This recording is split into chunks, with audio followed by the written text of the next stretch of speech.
Irmãos, nós estamos reunidos mais uma vez para levar até a tua casa um pouco da palavra de Deus, uma palavra de conforto, de fé, de esperança.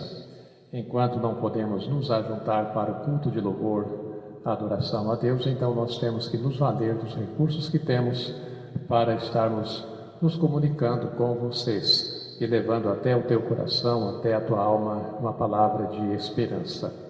O Salmo 106, o primeiro versículo, diz assim: Aleluia, rendei graças ao Senhor, porque Ele é bom, porque a sua misericórdia dura para sempre. De fato, a misericórdia do Senhor dura para sempre, e esta é a razão pela qual nós não somos consumidos, mas permanecemos firmes em nossa fé, em nossa esperança em Jesus Cristo. Vamos orar. Eu convido o irmão Daniel para estar fazendo esta oração. Senhor, meu Deus, meu Pai, obrigado por mais este culto, Deus. Obrigado, Pai, por estarmos aqui ouvindo a sua palavra. E peço que o Senhor fale, Pai, e use o pastor Antônio para falar de Ti, Senhor, para passar a sua palavra para nós. Em nome do Senhor Jesus, Pai, que eu oro e agradeço. Amém.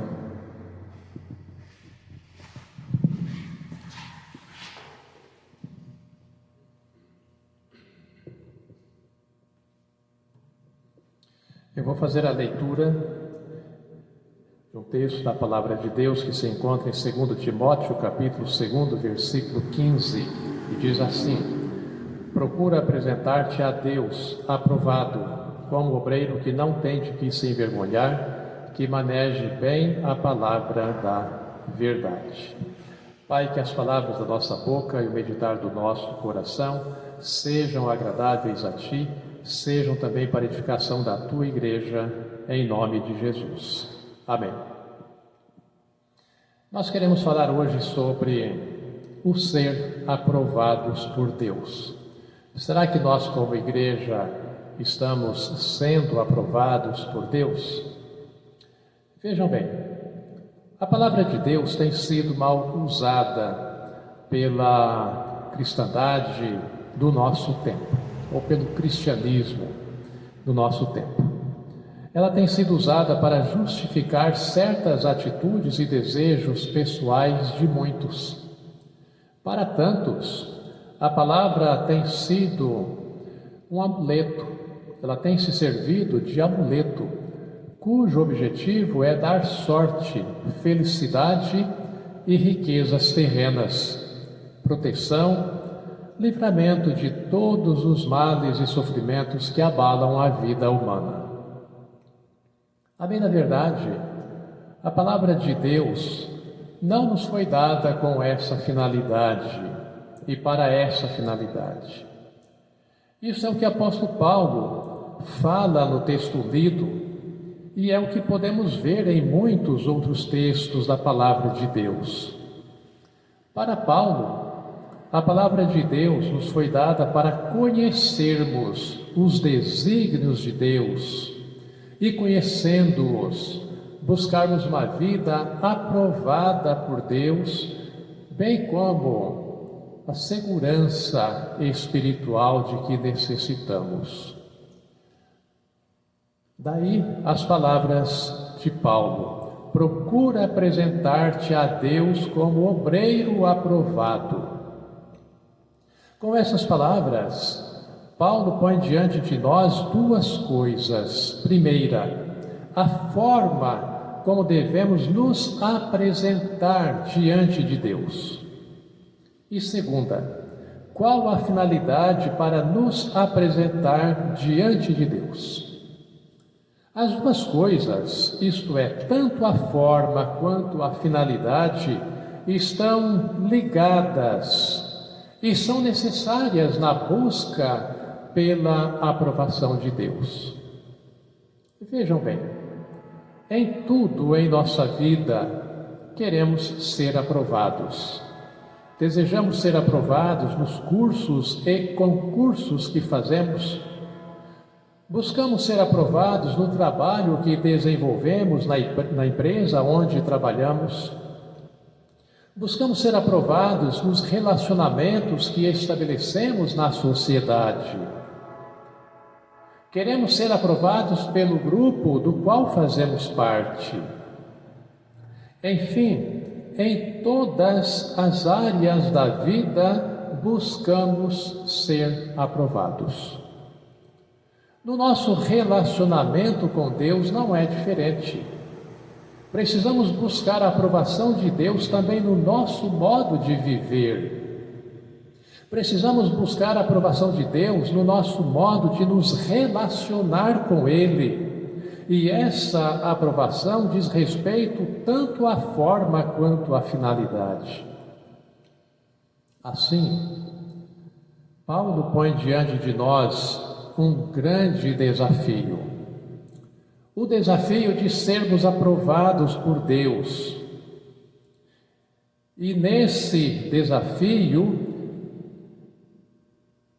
somos levados a nos apresentar diante de Deus, de modo que não venhamos ter medo, não venhamos temer, e convictos de que a forma como vivemos, como nos expressamos, como conduzimos nossa vida, nossos negócios, nosso trabalho, a vida familiar, os nossos relacionamentos dentro e fora da igreja, nos dias de culto e no nosso viver diário do mundo, estão dentro da vontade soberana de Deus, precisa estar.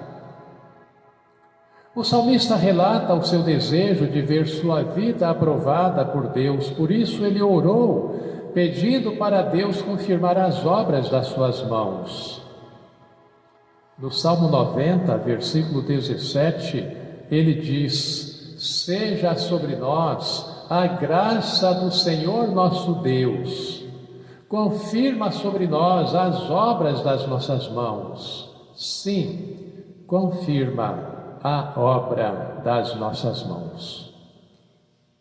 Quanto à forma como devemos nos apresentar diante de Deus, Paulo diz que é para nos apresentar diante dele aprovados, como obreiro que não tem de que se envergonhar. Paulo diz isso para nos ensinar que tudo quanto somos, fazemos e dizemos tem por motivação e fundamento a fé em Deus, visto que a Bíblia nos leva até Deus e traz Deus até nós.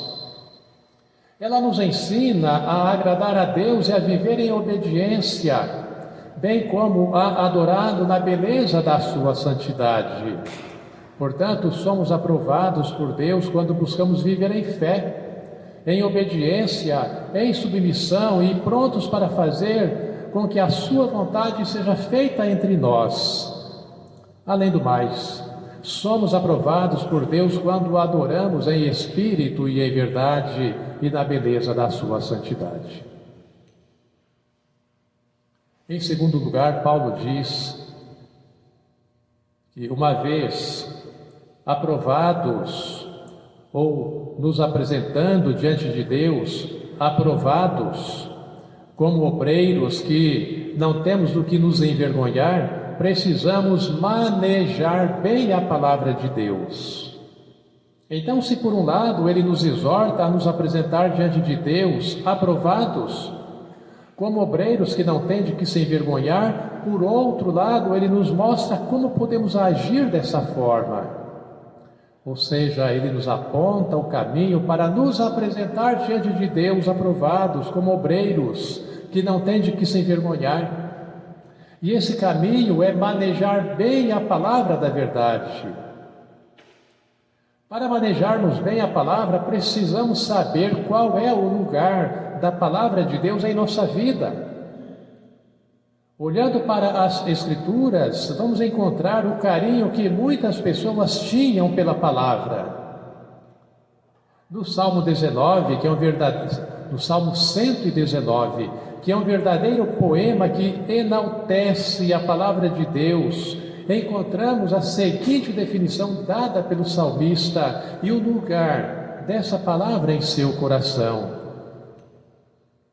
No versículo 105, ele diz: lâmpada para os meus pés é a tua palavra e luz para os meus caminhos. Neste mesmo Salmo 119, versículo 50, ele diz: o que me consola em minha angústia é isto, que a tua palavra me vivifica.